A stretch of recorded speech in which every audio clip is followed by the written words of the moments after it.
The Energy Department, via the Lawrence Livermore National Laboratory, is boosting research into fusion energy. It signed a Cooperative Research and Development Agreement, CRADA, with a company called Focused Energy. Here with the details, Focused Energy's Harris Walker. Mr. Walker, good to have you with us. Great to be here, Tom. Thanks for having me.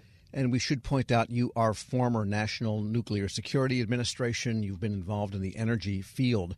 What is going on with this CRADA?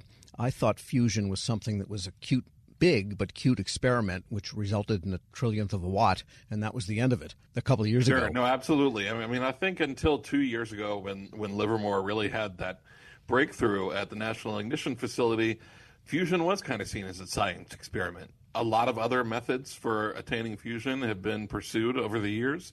And inertial fusion energy is really the one that's broken through and achieved net energy gain.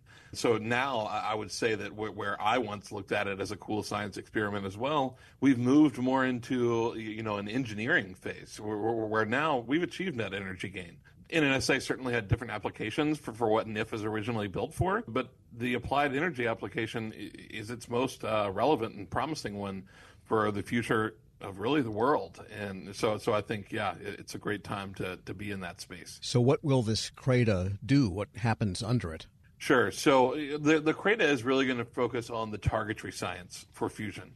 So fusion, particularly inertial fusion energy, you're directing a lot of lasers and therefore energy on a central point, which is a tiny little target. And that target really is where the energy then gets compressed on, and then energy is created out from that reaction. And so, if we can perfect more targetry science, then you're going to, one, lower cost, two, get bigger repetition, and hopefully a greater gain, which all leads us on that commercialization pathway to make it more viable. And this tiny target, is it the size of the head of a pin or the size of a farmhouse, or what are we talking about? Sure. I would say, the target package itself is smaller. It's about the size of a coin. Yeah. So we're talking about something very small. And the next stage, say, of engineering would do what? I mean, the next stage, not the final ultimate, but what do you want to do next relative to what happened a few years ago? Sure. So, if you look at NIF, I'm not a scientist, and I know you're not either, but the targets are very expensive to manufacture. They are diamond coated. It's a very expensive process. When you think about a commercialization pathway and the fact that you have to repeat that reaction many, many times per day, you need something that's easier to create and can be replicable over a long period of time. These targets, we needed them to happen very efficiently, and these wetted foams that we'll be using in this experiment with Livermore over the next few years are a great tool to reduce that production time and cost. So the foam is the target. The foam is a method by which we will improve the targetry science, is the theory that we're going into Livermore to explore. Yeah, so foam wetted with liquid deuterium and tritium is part of all this, whatever that means.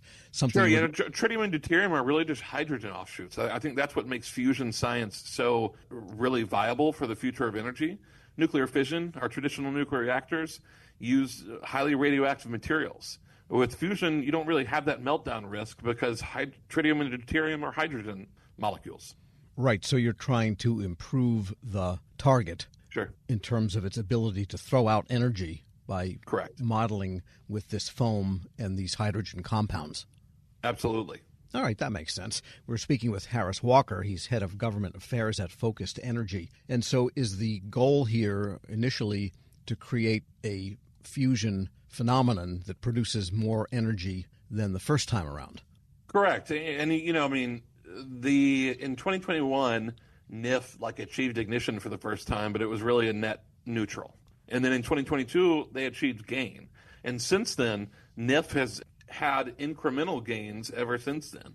And so now we're just working on commercializing everything that NIF has worked on and heading towards, a fusion energy future. Because commercialization would have to be predicated on not just having it work, but having it work on some level of efficiency. That is to say, if you put 1,000,000 watts into the fusion experiment and you got 1,000,001 watts out, you got more energy, but it's not of use to anybody. Correct. And you want that repetition. You want the reaction to start and keep going.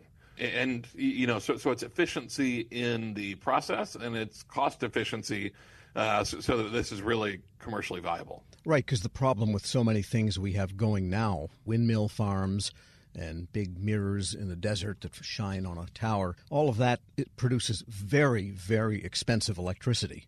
And absolutely. So it produces expensive electricity, and you have uptime and downtime.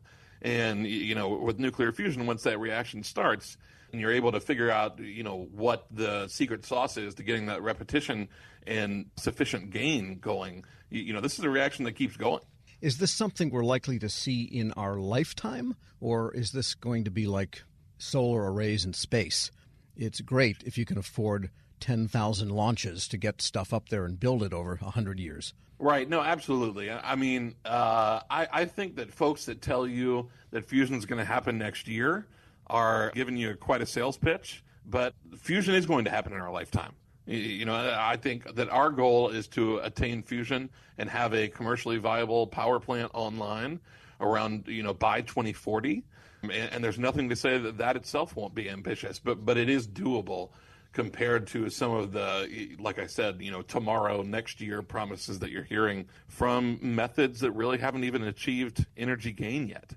And to get back to the CRADA, so this is under Lawrence Livermore, and how will this work operationally? What will your company do? What will Lawrence Livermore do? And what will some other maybe industrial partners do in all of this? Sure. So, CRADAs are a common tool by which the national labs can actually, work with private partners. And so, it's an opportunity for us to actually work together, the government and the private sector. And so we will work to engage in these experiments alongside Livermore. They will bring their technical expertise and, experience in targetry design and science from NIF to bear, and we will bring, a lot of our science expertise and engineers and physicists, many of whom actually worked at NIF and drove it towards ignition, to come together and improve that science together in a way that makes it more commercially possible instead of just lab possible. Right, and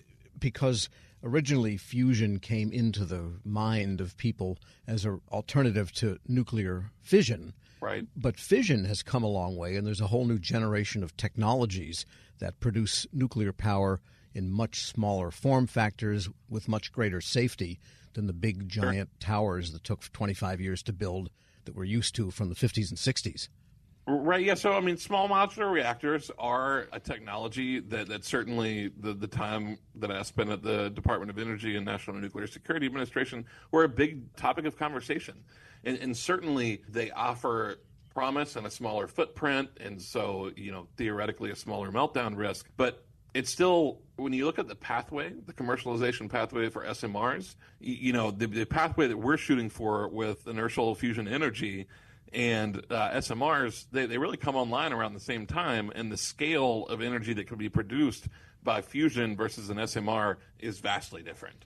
And so if they're going to come online at the same time, why would you not want to invest in something that's going to, achieve less radioactive, environmental hazards and also achieve greater yield? Sure. And just a really pie in the sky question or pie on the ground question, could fusion, in your opinion, potentially power vehicles in some way, a locomotive maybe, or airplanes? So your guess is as good as mine. I came from spending a couple of years in the EV space, in the lithium for EV battery space. I would love to think that maybe we eventually have a tritium deuterium fuel cell, a fusion powered car. But we're still working on figuring out how hydrogen cars work. So I think your lead time for that is going to be a lot longer. We figured out how to put nuclear reactors in submarines, though. So who's to say we couldn't do it in a car?